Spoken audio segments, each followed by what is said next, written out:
Zelensky se fue a hacer la chacla esa, ¿no? Bueno, ¿empezamos? Dale. Bueno, la idea es hablar de cómo fue el proceso de el nacimiento de la PDH y específicamente hablarlo de Matanza y bueno, cómo fue esos tiempos de los comienzos. Bueno, la Asamblea Permanente por los Derechos Humanos a nivel nacional fue creada, fue fundada en diciembre del año 1975, Sí. en el marco de una campaña de represión que había desplegado la AAA, que era la Alianza Anticomunista Argentina, en la cual formaba parte el que era ministro de Desarrollo Social en ese momento, militar social, López Rega, que era un esclavo de la policía, que lo contrató ahí, lo llevó Perón, y cuando estaba Isabel Perón siguió en el cargo, de alguna manera el que llevó adelante el gobierno. Y ya muchos compañeros habían sufrido la detención arbitraria, la tortura y la desaparición en democracia con este grupo, ¿no? Que era un grupo paramilitar, parapolicial de ultraderecha, en combinación con sectores de derecha del peronismo, ¿no? Así es como arranca la Asamblea Permanente, compuesta por un arco desde el punto de vista ideológico totalmente amplio. La única gente que no iba era la de la derecha, pero después entre izquierda, partidos socialistas, comunistas, había judíos, cristianos, evangélicos, metodistas, agnósticos, gente de la jerarquía de la iglesia como Monseñor Novak, Monseñor de Nevares. O sea, sectores de la iglesia formaban... sectores de la iglesia de algunos obispados formaban parte de la PDH, fueron miembros fundadores de la Asamblea Permanente. Y eso fue ¿cuándo fue la dictadura o...? En el 75. Antes. Fue meses antes al golpe de Estado. Fue el 18 de diciembre de 1975. Ya te digo, ya había desaparición de personas y a los 3 meses se produce el golpe de Estado el 24 de marzo del 76. Y en el momento de la dictadura, ¿cómo hacían para que no se persigan a los integrantes? Mirá, ahí... Si hubo presiones o hubo apretados. Hubo persecución, hubo seguimiento, hubo amenazas personales y telefónicas. Varias veces tuvieron que dejar la sede de la PDH porque decían que había una bomba. Me acuerdo que uno de los... Cuando se hace una conferencia de prensa muy importante, ya a los 2 o 3 meses del advenimiento de la dictadura, del 24 de marzo, se había convocado una asamblea extraordinaria de la PDH en la iglesia metodista, donde se fundó, ahí en Avenida Corrientes. Y el pastor en ese momento era Aldo Chegoyen, que es el actual presidente de la PDH. Y Aldo Chegoyen recibe un funcionario del gobierno, de la dictadura, con una carta de adhesión del general Jorge Rafael Videla, que adhería a la Asamblea Permanente por los Derechos Humanos. Por supuesto que Aldo Chegoyen la rechazó totalmente, y ahí se fue esta persona, y a la hora llega un carro de asalto, policías, queriendo entrar al templo metodista porque tenían una denuncia o tenían un dato de inteligencia de que había bombas en el lugar y que tenían que prohibirla por seguridad de la gente que iba a participar. Entonces pide pasar, la policía pide pasar, y Aldo Chegoyen le dice no, acá mando yo, acá no entran ustedes sin orden judicial. Y así fue, no entraron, y ese día se hizo una asamblea extraordinaria, digamos, como dato, ¿no?, de lo que se vivía de inseguridad. Y después sí, todos los miembros habían creado todo un sistema de llamarse apenas llegaban a sus casas después de estar en la asamblea, que se llegaban tarde, sobre todo, mi viejo fue uno de los fundadores y era el que vivía más lejos, junto con algunas personas que vivían en Quilmes, y entonces los que vivían en Capital estaban en 15, 20 minutos, media hora estaban en su casa, pero mi viejo en colectivo tardaba 1 hora y media a Ciudad de Vista. Entonces él tenía que avisar que estaba bien, ¿no? Y si no llamaba, ya empezaban a llamar a casa preguntando, ¿Eduardo llegó, no llegó? ¿Qué sé yo? Así que tenían un sistema, digamos, de acompañamiento telefónico de línea, porque De línea. celulares, olvídate, no había. Eso, bueno, algunos mecanismos de seguridad que implementaban los compañeros. Bien. ¿Y cuándo abarcan acá en Matanza? ¿En el momento de la dictadura? ¿Cómo fue eso? ¿O después? La fundación en Matanza fue unos años después, ya cuando llegó la democracia prácticamente, o en los últimos meses de la dictadura, digamos, aproximadamente en el año 87. Oh, 84. Espera. No, en el 87 la delegación de Matanza. No, 84. Se fue de la central. No, en el 83, fines del 83 más o menos, la compañera Delia Blanco, que estaba en la Asamblea Central, Sí. viene con la misión de armar una delegación acá en La Matanza, y bueno, y se reúne, habla con algunos partidos políticos, instituciones, y se arma la asamblea local Bien. acá en La Matanza, Y- con el objetivo lo mismo objetivo de la Asamblea Central. ¿Y cuáles eran los principales objetivos en ese momento? Y Después de era una ya prácticamente recuperada la democracia, digamos, era difundir los derechos humanos en todos los niveles y bueno, y seguir luchando, atendiendo a la gente que tenía problemas de incluso persecución, represión policial, gatillo fácil, todo ese tema siguió estando porque las mismas instituciones que estuvieron en la dictadura siguieron estando, o sea, la policía, el ejército, que todavía no se desmanteló, incluso hasta el día de hoy hay algunos sectores dentro de las instituciones policiales que tienen las mismas formas de actuar que tenían en otra época, ¿no? O sea, aparte de denunciar y de crear un espacio de memoria con la dictadura, recibían gente que le violaban los derechos tanto de la institución. Claro, policial. acompañábamos gente a través de nuestros abogados,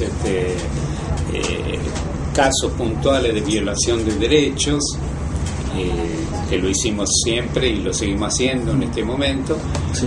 Y podemos decir que en los primeros meses que se organizó la PDH de La Matanza, hicimos una marcha importante hacia lo que fue el Vesubio, campo de concentración de acá, que funcionó acá en La Matanza, que incluso ahí, como el compañero Pablo estuvo diciendo recién, de la época de la AAA, el Vesubio funcionó desde el 75 hasta el 78, o sea que ya algunos primeros desaparecidos en la época de López Rega fueron a parar ahí también al Vesubio. Mira. Y bueno, hicimos una marcha grande y bueno, llegamos ahí y todavía estaba ocupado por fuerzas del ejército, incluso estaba la caballería.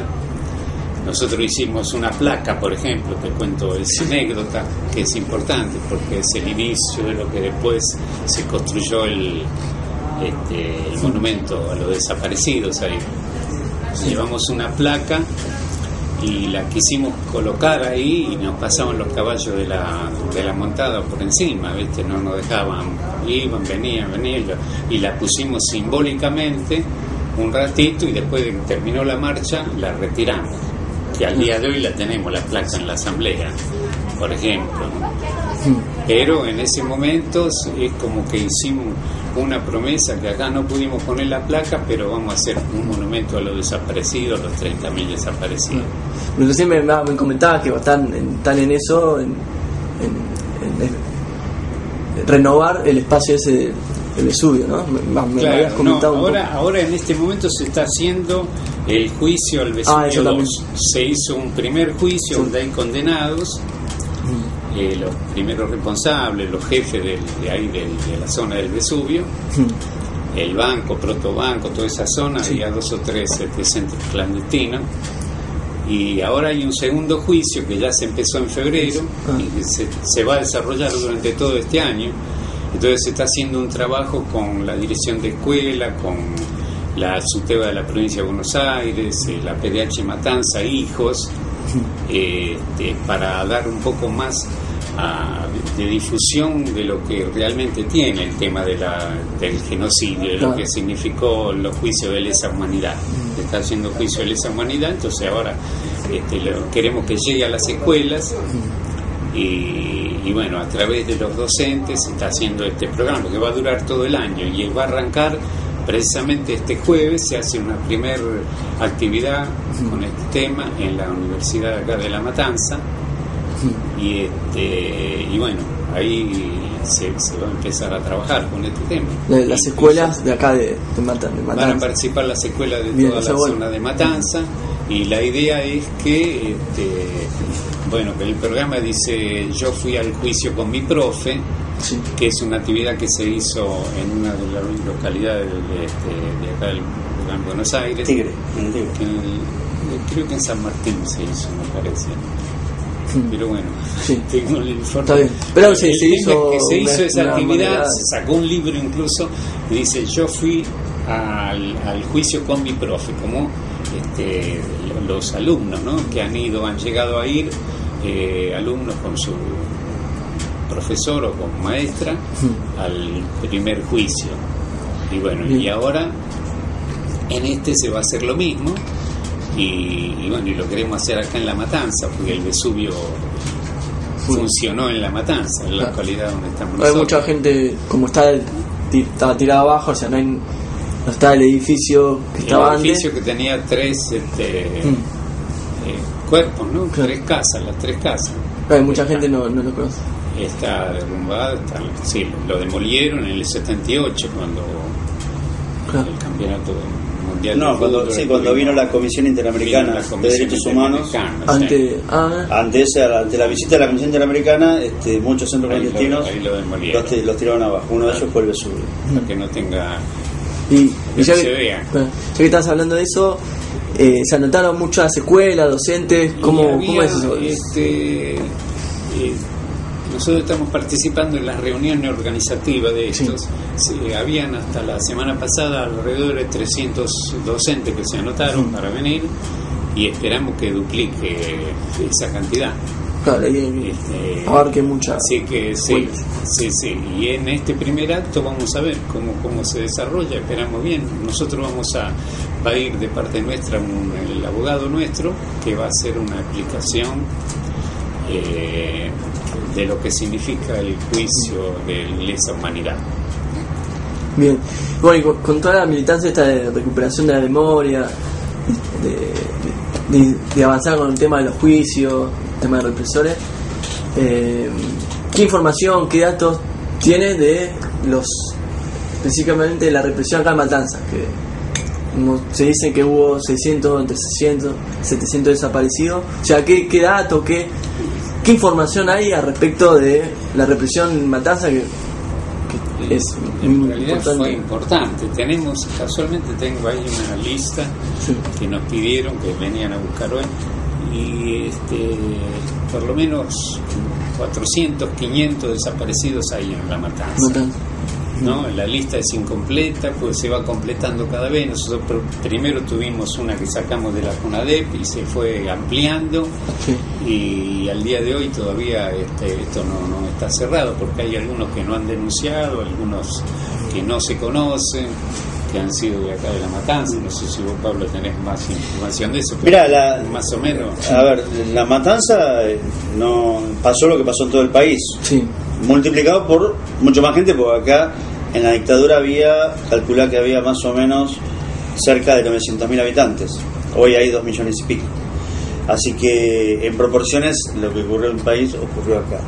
Y acá la característica fue que empresas multinacionales empezaron a entregar gente, empleados, trabajadores de sus fábricas, que eran los que estaban sindicalizados, delegados de fábrica, como por ejemplo el caso de Mercedes-Benz, ¿no? Hay muchos trabajadores de Mercedes-Benz que fueron secuestrados con una inteligencia previa que se hacía en las fábricas, que las fábricas le daban las listas a los grupos de tarea y estos se encargaban de ir a buscarlos o a sus casas o a los lugares de trabajo.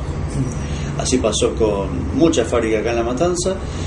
Yo quiero recordar que La Matanza era un polo industrial en aquella época muy importante, donde hoy todos conocen el supermercado norteamericano Walmart, con el shopping que armaron. Sí. Ahí había una textil, que era Textil Oeste, que albergaba más de 20.000 trabajadores. Avenida Arieta, que el de la traza que va de Avenida Crobar a Ruta 3, tenía un desfilar permanente de trabajadores que se cruzaban de vereda a vereda, que iban a una fábrica a otra o que se cruzaban a comer. Había muchos bolichones, bodegas allí, boliches para comer, sí, ¿no? Barcitos, en la cual hoy están todos cerrados o son lugares para vender cosas usadas, ¿no? De lo que mucha de esa gente que estaban sindicalizadas también han sido víctimas de todo este proceso de desaparición. Después hay casos, digamos, por ejemplo, tenemos muy cerca el caso de los papás de un compañero que están desaparecidos, que es Oscar Covacho y María Elena Gómez, matrimonio, con sus hijos Juan Martín y Leandro, fueron secuestrados los 4. O sea, la pareja y... Por un lado secuestraron a María Elena con sus 2 hijos. Sí. Juan Martín tenía 3 años y medio, Leandro tenía 1 año y medio. Y después lo secuestran a Oscar, al marido, al otro día. Todo eso fue cerca de Ramos Mejía. Ellos vivían en Ramos Mejía. También, ¿no? Vivían clandestinamente o estaban perseguidos. Así que prácticamente nadie de su familia sabía dónde vivían. Y a esta gente sí. A María Elena la fueron a buscar. Y estuvieron en el centro clandestino del Olimpo. El Olimpo estuvieron, ¿no? Y Juan, con 3 años y medio, recuerda los días de cautiverio junto con su madre, con su hermanito, hasta que lo rescatan a ellos y se lo entregan a la abuela materna. Tuvieron, dentro de todo ese dolor y esa locura, la suerte de caer no en manos de los autores directos de la desaparición de sus padres, sino que se lo llevaron a la abuela materna. ¿Y a ellos los desaparecieron en la casa, en un lugar o en la calle? A María Elena y a los chicos en la casa, y al marido en la estación de Ramos. Él era maestro y estudiante de abogacía. Como había dicho Pablo, que las empresas tuvieron complicidad y muchos muchos de los desaparecidos acá en Matanza fueron llevados de la casa, en una casa, en una dirección, ¿no? Eso como... Sí, por ejemplo, uno de los trabajadores de Mercedes-Benz, que fue el primero que Hijos Matanza puso la placa de donde desapareció, que justamente es a 2 cuadras donde yo vivo, en Ciudad de Vista. Él primero fue llevado, tuvo 15 días secuestrado, torturado, lo liberaron, y al mes de su primera detención ya lo secuestran, y ahí ya se le pierde el rastro, y bueno, está en calidad de detenido desaparecido, y eso fue en su casa. Hay otros que no, lo han hecho, los chuparon desde las fábricas. Ahí es donde se pone, para que quienes escuchen este reportaje entiendan cuando se dice una dictadura cívico-militar religiosa. Yo le agrego la palabra religiosa. ¿Por qué? Porque la jerarquía de la iglesia, evidentemente, en varios casos tuvo por participación o por omisión responsabilidad en esta dictadura, ¿no? Se saben de reuniones que han tenido la Junta Militar con la jerarquía. En ese momento el cardenal Primatesta, el cardenal Aramburu tenían asiduidad con la cúpula militar. Es más, le daban la comunión a Rafael Videla como católico que se llamaba. Así que y en este caso de las empresas son los responsables civiles. Uno de los primeros que se está juzgando en el país es al dueño del ingenio Ledesma por la noche del apagón, en la cual Blaquier es responsable en una noche de la desaparición de 400 personas, de la cual hoy están 50 aún detenidas desaparecidas. Y bueno, hablando de las empresas, fábricas y trabajadores, ¿se sabe cuántas son las fábricas donde hubo desaparecidos, donde hubo la verdad que a ciencia cierta no hay trabajo. Muchos estudiantes también fueron desaparecidos acá en la zona. Hay una estadística que hay un 32% de desaparecidos son trabajadores. Claro. Todo el mundo es trabajador, pero cuando Claro. se dice trabajador, por ahí operario de fábrica, Claro. ¿no? Después hay O empleados también. empleados. No, hay otro porcentaje de empleados. Que Trabajadores. son trabajadores. No, está bien, pero está calificado así por porcentaje. El otro día lo estaba escuchando. Y un 30% de trabajadores Un trabajo. de distintas extracciones sindicales y ideológicas, ¿no? Había muchos trabajadores marxistas, los peronistas, socialistas. Y sabían dónde apuntaban también, no Claro. por casualidad tuvieron más trabajadores y estudiantes también y profesionales. Porque de esa cantidad el 22-23% eran estudiantes, así que ya tenés entre los dos más el 50% o más. Y, la- Fue profesionales y eso, ¿no? y acá en Matanza en esa época, o sea, venían militantes, trabajadores que tenían militancia sindical, que venían venían a refugiarse acá en Matanza por el hecho que hubo muchos desaparecidos acá. Gente que venía de otros lugares a Claro, refugiarse venían acá, a otros lugares a refugiarse acá, a la matanza. claro, a esconderse y de acá los llevaban. Sí, ¿Puede ser o sea, eso? no, Sí, yo no tengo ese dato. o sea, pero eso era general en todos lados. Como Claro. en todos lados. Los compañeros pasaba. trataban de preservar su vida y pedían, digamos, pero eso no se sabía porque era todo justamente en silencio, ¿no? Y sin saber para que no lo puedan justamente llevar. No, creo que ha sido como la media en todos lados. Hubo gente que se refugió y que también eran descubiertos en esos refugios, ¿no? Que eran casas de compañeros por ahí. Yo creo que La Matanza sufrió lo mismo que en todos lados, con la diferencia que por ahí el número es mayor porque los habitantes son más, ¿no? Y también porque también había mucha vida política y sindical, ¿no? Y Sí. gremial. Y se sabe algo en la parte de iglesia acá, si hubo complicidad dentro del distrito Matanza, ¿sabe? Yo acá no tengo data porque en ese momento yo no sé si había obispado acá, Sí. me parece que pertenecíamos al obispado de Morón.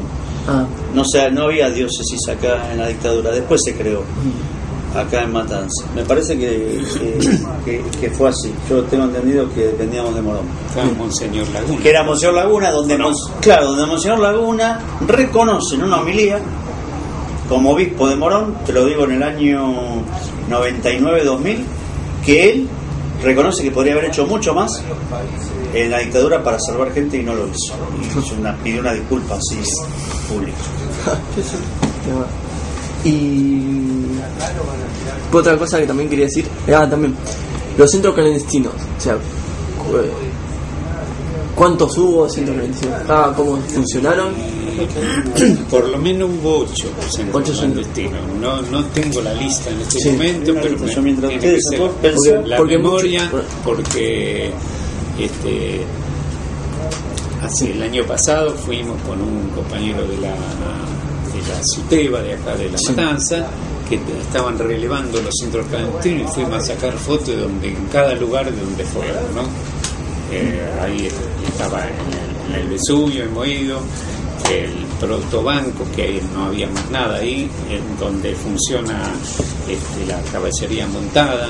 Sí. Ahí había un centro clandestino también, otro en Ciudad Evita, estaba La Brigada de Investigaciones, la Brigada en San Justo, la Comisaría de Quintana, donde vos vivís, fue un centro Sheraton. clandestino, el Sheraton, la misma comisaría de Ramos Mejía fue centro clandestino. la Comisaría de San Justo también fue centro También, clandestino. número 2, O sea, San Justo. varias comisarías y Por lo como menos, sí. Sí, el lugar más grande fue el Vesubio. el estudio, que El está Vesubio, demolido, sí. que ahora no Que está demolido, está todo tirado. Se calcula. Demolido, incluso el predio se lo entregaron el año pasado a la Municipalidad de La Matanza, Sí. y ahí está como algo pendiente de que se va a construir un centro, un espacio para la memoria en lo que es el predio. Es un trabajo que todavía tenemos que realizarlo con el municipio de La Matanza y los otros organismos de derechos humanos que hay acá. Así que es algo pendiente que nos queda Claro. eso. Bien. Porque en este momento hay un ocupante que lo dejó la misma policía y está ahí. Como está en un proceso judicial, eso no se puede tocar, no se puede entrar. Y bueno, con respecto a a promocionar la memoria colectiva, una de las funciones de la PDH es tener memoria de lo que sucedió tanto acá en Matanza como a nivel del país.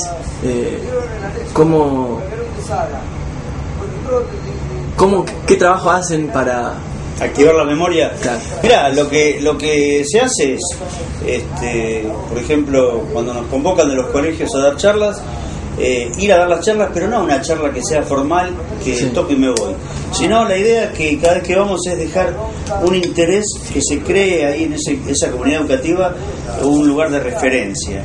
Y eso pasa en general en los barrios más humildes, y así fue como en el colegio técnico número 13 de González Catán ya nos llamaron varias veces, y ese grupo que llamaron de docentes y alumnos es como que son un lugar de recepción de denuncia de los barrios más cercanos, como el barrio Nicol, que vive muchas situaciones. Entonces, la idea de reactivar la memoria no es una memoria histórica, no, es una memoria histórica sumada a la actual y activa. Esa es por lo menos la intención que tenemos nosotros de la asamblea. Cada actividad que se hace tiene que ir orientado. Hoy, por ejemplo, una compañera fue convocada por jóvenes de una agrupación política en la cual estaba buscando información y alguien que haya vivido durante la dictadura para que les cuente, ¿no? Chicos de tu edad. Así que, y bueno, esa es informar, contar y activar, y que se comprometa con cosas de ahora, como por ejemplo el caso más grave que tiene Buenos Aires y la Argentina y la Matanza, por supuesto, es la desaparición de Luciano Rubio, ¿no? Llama al Mirador el 31 de enero del 2009. O sea, de un lado hacer charlas y a las escuelas, activar la memoria, y por el otro también denunciando y investigando sobre todos los casos todos los casos actuales de violaciones en democracia de los últimos 30 años. Hemos intervenido en casi todos los casos que hubo de violencia institucional, y hemos intervenido en una cantidad de acompañamiento de reivindicación de tierras, como son tomas que se han hecho. Hoy se está cumpliendo 27 años de la histórica toma del 17 de marzo, la cual protagonizamos, y tuvo muchas alegrías, pero también cuestiones duras que afrontar. Por ejemplo, la urbanización de Villa Parito, no sé si estás al tanto, tuvo que ver con un acompañamiento que hemos hecho desde el año 99, creando conciencia y armando el tejido social en el barrio para que se convenza y se autourbanice. Ahora estamos acompañando a Villa Alberti, que es una villa muy chiquitita que está en Tablada, en la cual también está para urbanizarse. Que son barrios... Villas. Son villas. Villa con pasillo y con una pobreza, en algunos casos, más que extrema. Uno no se hubiera imaginado que hubiera gente que viva de la manera que está viviendo, ¿no? Una familia, lo cuento esto porque realmente es vergüenza para todos. Sí. Unas 2 hermanas que están viviendo en una cucha grande de perro, esta es la realidad. Sí. ¿No? Tenés que estar medio agachado, muy limpio, ¿no? Pero claro, en situaciones ya está avisado el municipio, está avisado Desarrollo Social, han ido inclusive a verla, tienen problemas de la vista, mal atendidas, en fin. Digo, eso, como así también acompañar pedidos de los directores de hospitales que están siendo abandonados por el Estado. Hospitales del Estado que están siendo abandonados por el Estado provincial, por ejemplo el Parisien. Estamos acompañando al doctor Rollo, que es el director, en la cual tienen el techo que se les llueve 25.000 metros cuadrados de techo. Lo hemos pedido hace 2 años al ministro de Salud y arreglaron el 10% nada más. El otro día lo llamé para un tema, para pedirle por la atención de una persona, y me dijo: Pablo, ¿me puedes escuchar primero a mí, que tengo muchos quilombos? Y bueno, me planteó ahí una cantidad de problemas gravísimos, y lo que hacemos es hacer nota y la tarea de la PDH es dejar en evidencia la ausencia del Estado o el mal funcionamiento del Estado, y crear conciencia a la ciudadanía para que conozca sus derechos y los accione ante cualquier situación de su vida, ¿no? Con la justicia, con la policía, con la salud, con la educación. Chicos que son, por ejemplo, de barrios humildes y se van a anotar en colegios donde más o menos pueden estudiar y no los anotan porque tienen portación de barrio. Eso sucede ahora. Chicos de Puerta de Hierro, de San Petersburgo o de los departamentos del Consejo de Ingenieros. ¿Capital o no? Y también en Capital. No los anotan, no por cupo, no. Acá no los anotan porque provienen de barrios complejos, difíciles, y directamente quedan afuera. Y ahí intervenimos y en esa situación hablamos con los directores y decimos, no pueden dejar a un chico afuera porque venga de un barrio. Al contrario, hay que darle, es a quien hay que darle más cobijo, más acompañamiento. Bueno, y algunos, viste, sí, algunos directores sensibles lo hacen, y si no, vamos a hablar con inspección. En algún caso lo hemos hecho y hemos tenido buenos resultados. Y si no, tiene que truchar el domicilio, ya el pibe arranca a aprender mintiendo. ¿Qué tiene que mentir? El domicilio. Claro, por el origen de uno. Claro. Desde la mirada sociológica de la formación de una persona es empezar para atrás, marcha atrás. Bien. Y bueno, para cerrar, que ya hicimos bastante. Se cumple el 24 de marzo, se cumple 38 años de la dictadura, más querías claro, decir, ¿no? No sé si hablamos de la actividad sobre el Vesubio 2. Eso también, bueno. Sí, lo contaste al principio. Lo contamos, lo que se va a hacer la actividad acá en la Universidad de La Matanza, lo dijimos, ¿no? Sí, lo dijimos. ¿Querés agregar algo más para...? No, que se inicie, que va a durar todo este año. Y la idea es dar a publicidad lo que pasó en la época de la dictadura militar y que lo conozcan las escuelas, porque los medios un poco esconden ese tipo de cosas, los medios dominantes que lo han hecho durante la dictadura, porque en la época de la dictadura la gente no sabía que estaba desapareciendo personas, por ejemplo, para dar un ejemplo. Claro. Por ejemplo, el diario Clarín, vamos a decir las cosas como son, ellos se apropiaron de papel prensa, ¿no es cierto?, con método de la dictadura. Hay fotos que se pueden ver grabados, videos, donde aparece la señora de Noble al lado de Videla y el señor Mañeto, aparecen ahí, ¿viste?, apoyando la dictadura militar. Y bueno, desde esos medios se escondió al pueblo argentino todo lo que estaba pasando. O sea, la gente que no estaba metido en cosas concretas no sabía que estaban desapareciendo las personas. Estaban lo más tranquilo, aplaudiendo el Campeonato Mundial de Fútbol, que lo hemos aplaudido todos los argentinos, pero mientras pasaba eso estaban desapareciendo personas y los diarios no ponían nada. Entonces esta es una cosa que desde aquel entonces siguió estando, porque los medios dominantes están en manos de estos diarios principales, ¿no? Así es como la gente no sabe lo que pasó durante la dictadura militar. Bien. Y la gente, o sea, las escuelas docentes, ¿cómo se anotan? Para empezar ahí. Los docentes a través de la dirección de escuela de acá de La Matanza, se han ido anotando y van a participar durante este año en el desarrollo del juicio al Vesubio 2, que hasta ahora no lo he visto en los diarios, ese tipo de cosas. Y va a haber una actividad cada mes, va a ser en la Universidad de La Matanza, una vez por mes, y bueno, y ahí se van a hacer distintas actividades donde se va a dar a difusión todo esto, y va a haber un asesoramiento, digamos, una formación en los mismos docentes para que que hagan llegar a los alumnos, y después, en la medida que se pueda, participar en los juicios que se hacen en Comodoro Pi. Y algunas de las actividades las vamos a hacer donde nosotros hemos construido, como APDH de La Matanza, el monumento a los 30.000 desaparecidos, ahí frente a lo que es el Vesubio. Eso en poco tiempo lo van a eso todavía no lo hemos podido inaugurar por alguna dificultad, pero ya se terminó la estructura principal del monumento, que son 30 columnas representando a los 30.000 desaparecidos, cada columna, y con una pancarta arriba de varón, mujer, ¿no? Bien. Buenísimo.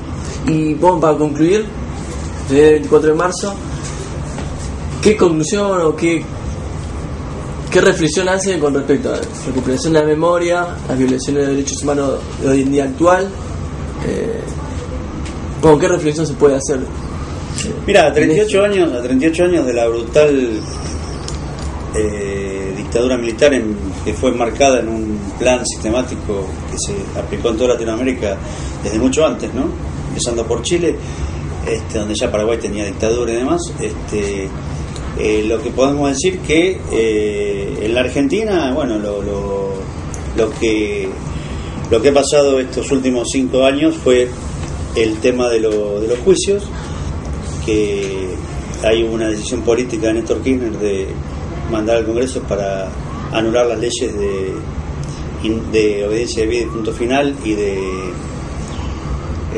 las leyes de impunidad y el indulto, y eso ocasionó también con una conformación distinta de la Corte Suprema llevar adelante los juicios, así que eso lo tenemos que reconocer como un hecho realmente positivo. Pero también tenemos que decir que dentro de estos 38 años, 30 tienen que ver con la democracia, con el venimiento de la democracia, que supimos conseguir todo el pueblo argentino con mucho sacrificio, donde ocurrieron hechos muy graves, como por ejemplo cerca de 3.900 muertes por violencia institucional, llámese gatillo fácil, nombre que puso en homenaje, lo digo, al Toto Zimmerman, que fue un abogado del Partido Comunista, un tipo realmente muy comprometido, y que después de los asesinatos de Bunge, allá por mediados del 88, que fue fusilamiento de 3 jóvenes, y después vino el de Agustín Ramírez, que estaban por hacer un juicio ético.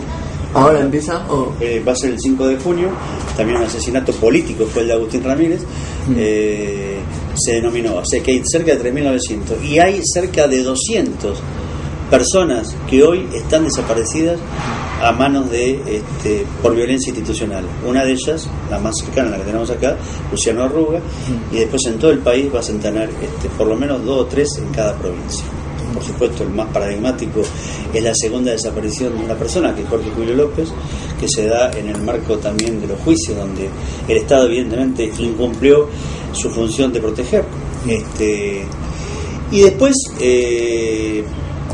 digamos, lo que sí, también como positivo, que en este periodo se reafirmó el tema de la memoria, la verdad y la justicia, porque hubo una decisión política de llevarlo a cabo, ¿no? Yo no estoy de acuerdo con el feriado del 24, porque la verdad que los argentinos de memoria tenemos muy poco, y los feriados lo dedicamos a jugar al fútbol o a comer un asado. Sí. Yo hubiera querido que los 24 de marzo se hubieran seguido como siempre, con actividades de marcha.